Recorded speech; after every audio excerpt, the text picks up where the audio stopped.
Hi there, welcome to the Art by Arnab ABA for Brush training video. In this video, I'll be introducing you with my drawing process of a red panda. Now, I have tried to keep this process a very simple one, and I'm not going into the nitty-gritty or technical details of doing this drawing. I'll try to capture the process and you can enjoy it while you can get some of the features and some of the process in which I use my brush. I mean, there are a lot of ways that you can use this brush too, but here is my process. So I start with the face of the red panda. As you can see, I am starting with very basic shapes to get an overall idea of the proportion of his mouth, his nose area, his eyes, his ears, and some other furry areas which will give some volume to the overall shape of his face. Now this drawing will work as a guide while I'm painting the fur and other volume. We just have to keep in mind that we try to do the proportion as proper as possible, and we have to also do a little bit of hints of the fur here and there.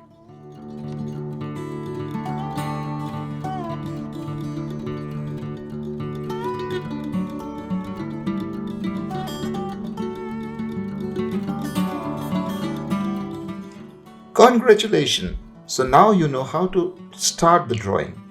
So let's get into the next process, which is creation of the palette. So to create the palette, I first choose the color wheel and select my base red color. Remember that I'll be picking up three basic colors which will serve as my shadow, midtone, and highlight. So in the screen, you can see me doing that. There I go. I drew the shadow, and that is how I do the three tones.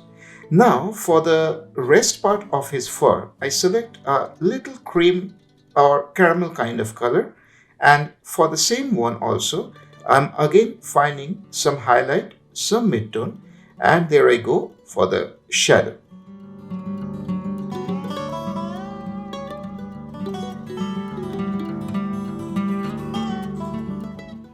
Wow, we're done with the drawing and palette creation. So let's jump into the next section, which is filling the volume. Now I'm sure you must be enjoying as I'm enjoying too doing the drawing. Here I just fill the base areas, or I'm just slopping the color all over and very feel like there will be some kind of red or some kind of fur with a cream or a caramel kind of color.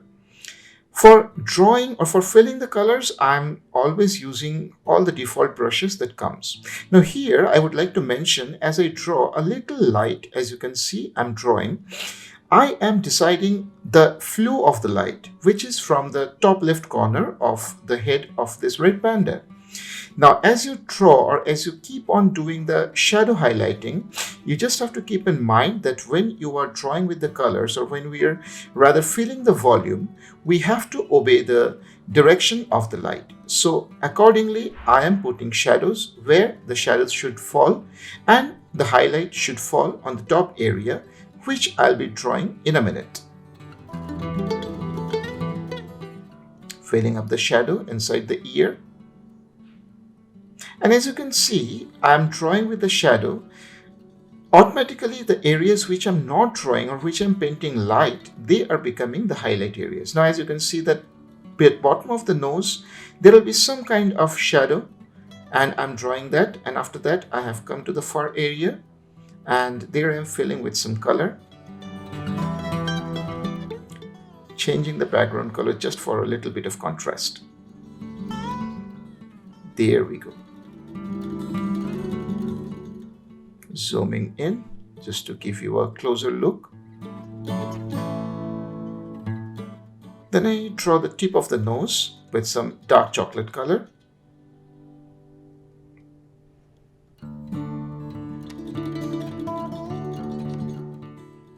And then I'm filling the cavity of the mouth with the same color that I have used for drawing the nose. Just keep in mind, you don't have to be very careful about the outlines or borders. It's just a hint that you are giving your brain to get an overall idea of the whole volume and proportion with some amount of depth in this phase of drawing. I mean, we don't need to be super accurate in this phase. We just need to fill the areas to give an overall look and feel for this whole drawing.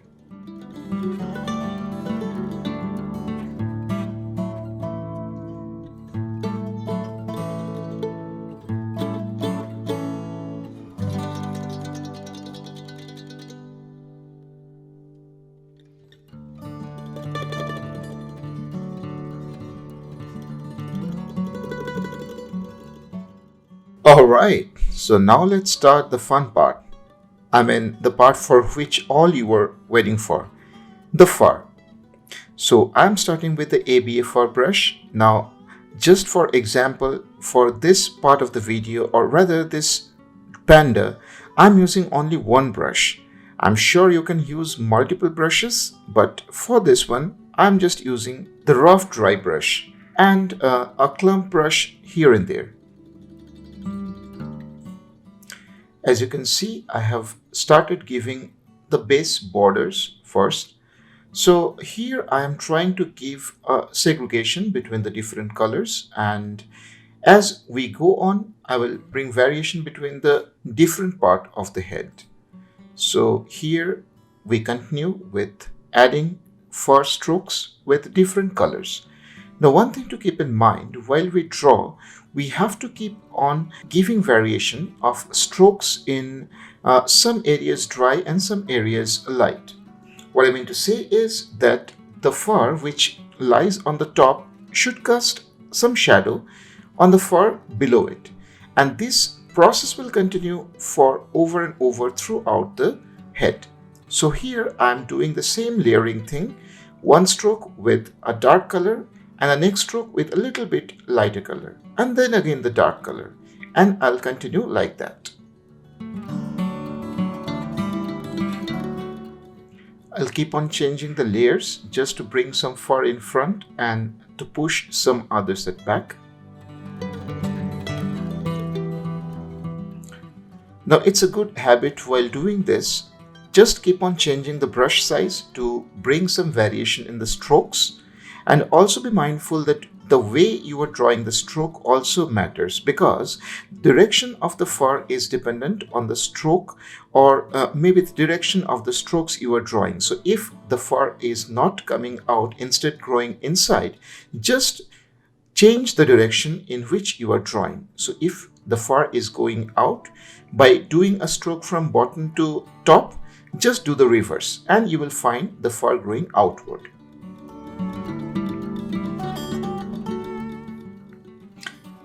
See, here I am doing some variation in the fur shape and also in the color.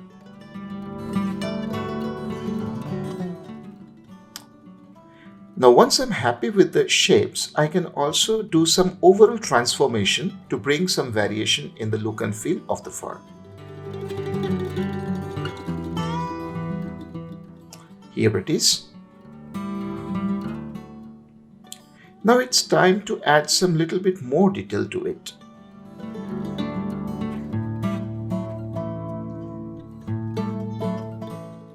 I'm doing some casting shadow of the fur and painting some highlight furs.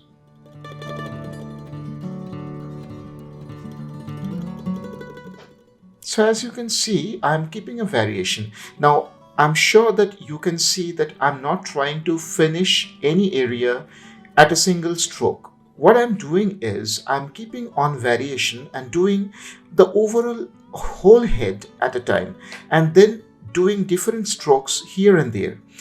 This will make the hair look more fluffy and more natural, because in real life you can never see a very well groomed red panda, I think. Now I have started drawing the mouth cavity and filling it up with some dark shape. Some of the areas, due to the transparency of the fur, we can see through the fur. So that I'll be removing in a minute. I'm using the eraser brush with some bigger stroke to remove that area.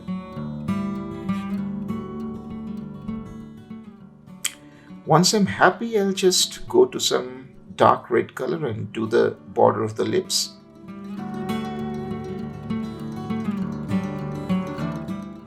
And the little tongue inside, filling up with the color. Now, as you can see, we have to change this because the tongue is actually overlapping. So I'm just trying to erase this part at this moment. And here we go. You can do this order changing either by changing the layer order or by erasing, whatever you feel comfortable with.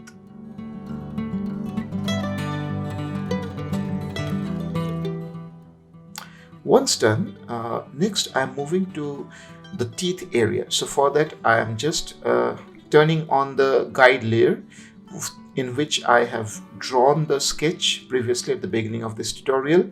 If you have not seen it, I would definitely recommend to reverse back and go to the area where I have drawn the rough shape of it. So here I am just doing some light strokes to bring the overall look and feel and the shape of the teeth.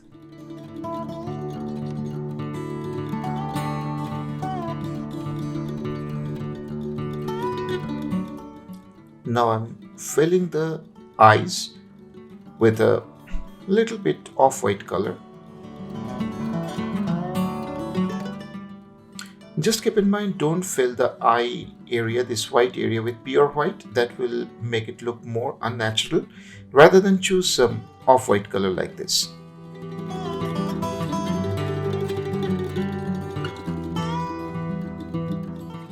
Once done, I am just doing some edge correction of this eyes. Keep on zooming in and zooming out, and I'm then filling the same shape by duplicating with a darker color.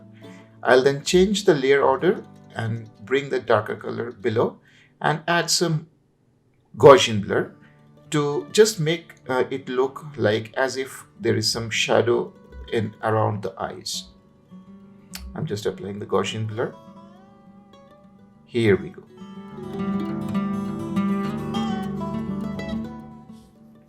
Just duplicated the layer to bring the effect a bit more pronounced.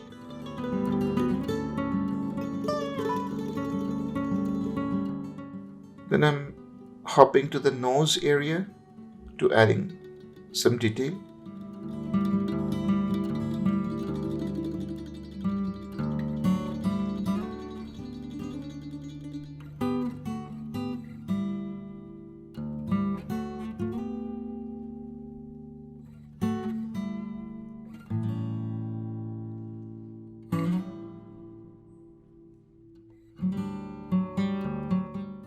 Just drawing a little bit texture of the nose.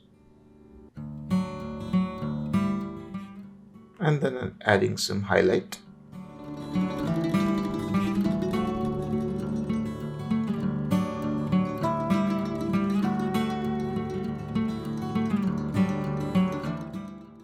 That's it for now. Now next we move for doing the pupil of the eye. I have just drawn a shape, a circular shape, hold with another hand with 2 fingers just to make the shape exactly round.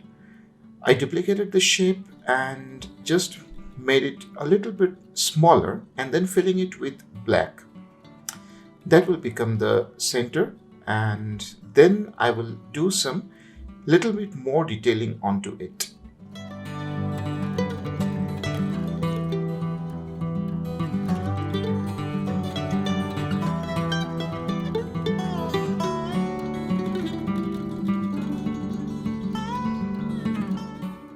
Once done with this pupil with the highlights and stuff, I'll just duplicate this and copy it for the other eye. Now as you can see, this has brought a lot of expression in the overall area of the face, and I'm just changing into the clump brush to add some variation or to add some change in the fur, because the fur flow are never same in all the areas. You have to experiment with the different kind of brushes all over. So that is what I am doing. So this is the overall process of the fur. For the next few minutes, I'll be keeping on refining this whole face. I hope that you have learned how to use it, and without being very technical, I have tried to explain this as much as possible. Now, there are ample areas for experimenting with the fur, to experiment with the attributes, and I'd be most happy to get your answers and reply or your feedback, how you enjoyed the fur brush of mine. For the next couple of minutes, I'll be keeping myself shut and let you enjoy this show as I keep on drawing the rest of the panda, its body. The whole video is there, and I hope you will enjoy this. That's all for now from my side. Keep enjoying this drawing. Thank you and bye-bye.